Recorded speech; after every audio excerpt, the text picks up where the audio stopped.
Fala galerinha, olha quem tá de volta aqui, a economista. E o foco desse vídeo hoje é ensinar um pouco para vocês sobre taxa Selic. A gente tem visto na mídia ultimamente muitas informações sobre o aumento percentual de 0,5% da taxa Selic. Ela passou do patamar de 12,75 para 13,25.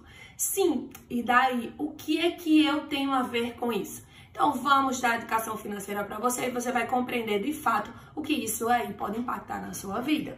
Então se liga nesse vídeo. Então bora lá. Então vamos começar ensinando para vocês o que é a Selic. A Selic é o Sistema Especial de Liquidação e Custódia e ele é uma taxa básica de juros da economia. Por que a gente fala da taxa básica de juros da economia e por que a gente fala que a Selic é tão importante? Para a gente entender um pouco sobre Selic, a gente primeiro precisa entender alguns princípios básicos econômicos, principalmente de funcionamento da economia como um todo. A gente precisa compreender que uma economia ela é determinada por três tomadores de decisão, que são as unidades familiares, as empresas e o Estado. E onde é que entra a Selic? Justamente na parte do Estado. A Selic ela é a taxa básica que remunera os ativos do governo, os ativos de dívida pública, né?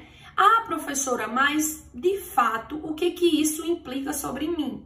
Bom, pessoal, para a gente entender um pouco mais sobre a Selic, a gente precisa compreender melhor alguns conceitos econômicos básicos.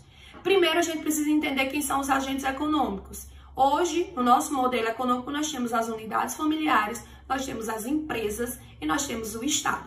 É aí no Estado que entra a ideia da Selic.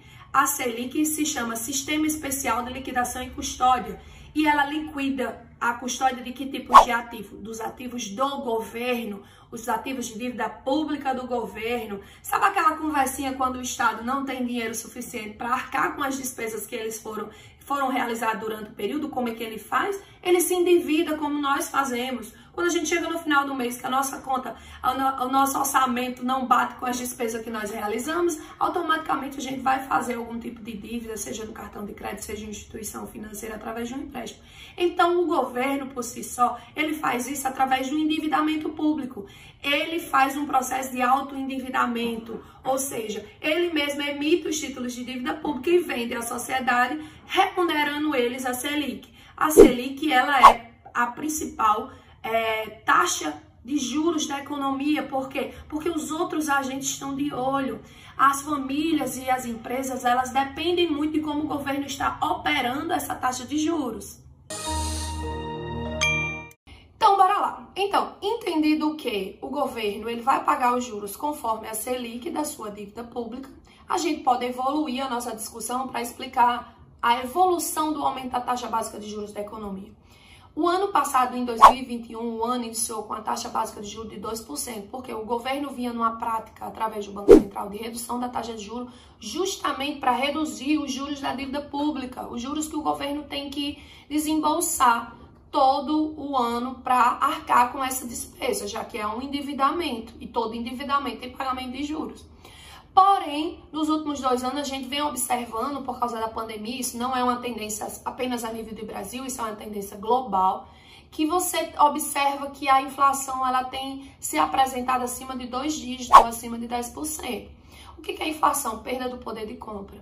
E quem compete o controle inflacionário? O Estado, como agente intermediador da economia entre unidades familiares e agentes produtivos.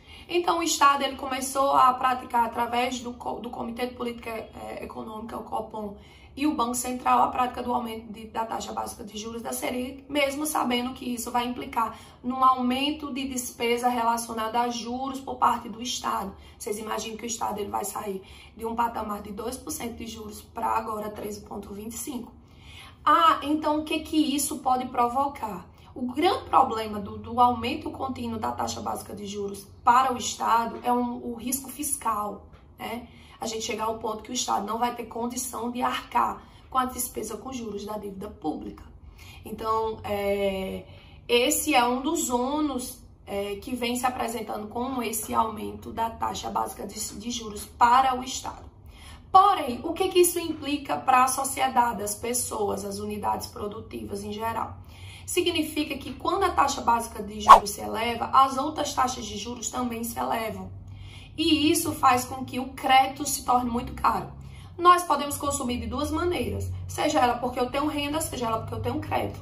Na hora que o crédito está alto, eu simplesmente reduzo o consumo. Isso é uma das políticas que o governo utiliza de combate à inflação. O aumento da taxa básica de juros, Selic, gente, também é uma forma de você reduzir o consumo e a liquidez da economia. E isso faz com que reduza a pressão sobre a inflação de demanda. Então, o aumento da taxa básica de juros que a gente vem apresentando também é uma das medidas de combate à inflação, já que todas as demais instituições financeiras, elas vão acompanhar essa tendência. Então, assim, mas o aumento da taxa básica de juros, ela não é apenas negativo, que a gente está pontuando aqui as questões mais incisivas com relação ao Estado e aos consumidores. Porém, existe o lado bom do aumento da taxa básica de juros, que é para quem tem aplicações financeiras com rentabilidade pautada na taxa básica de juros. Que tipo de pessoas ou empresas, seja de que maneira a gente estiver falando, elas podem se beneficiar com esse aumento da taxa básica de juros? Primeiro, quem tem aplicações em títulos públicos, porque agora você vai ser remunerado com taxas superiores.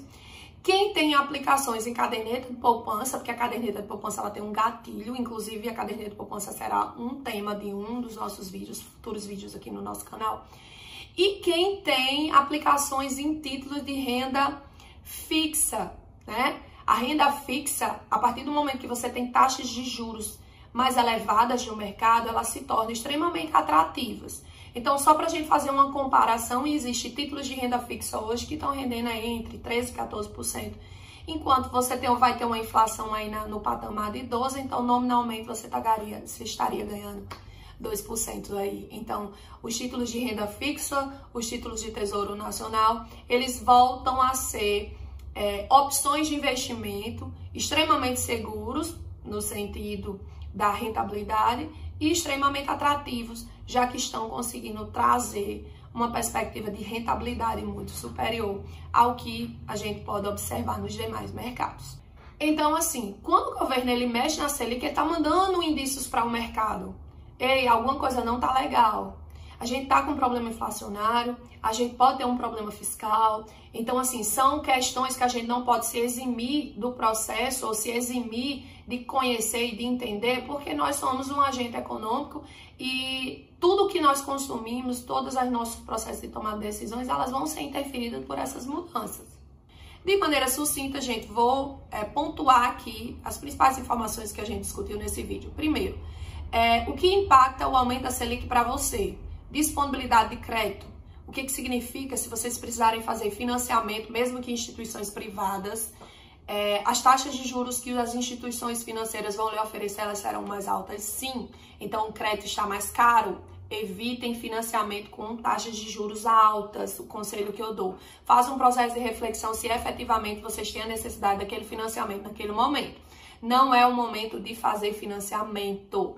Segundo, se você tem aplicações ou se você tem renda disponível para aplicação, é o momento de você ver a possibilidade de investimento em títulos públicos e em títulos de renda fixa, ok? Sim, e até quando vale a pena a gente colocar o nosso recurso na caderneta de poupança? A remuneração da caderneta de poupança com o aumento da Selic, já que ela está atrelada, ela se elevou um pouco. Mas será realmente que compensa? Então, isso é tema para o nosso próximo vídeo, né? Até que ponto vale a pena deixar o seu dinheiro na caderneta de poupança com questões de inflações, riscos fiscais e tantas outras coisas que têm acontecido. Então, curta aqui o nosso vídeo, se inscreva no nosso canal, compartilhe com seus amigos e é isso. O objetivo desse canal é trazer a educação financeira de fato para todo mundo e até a próxima!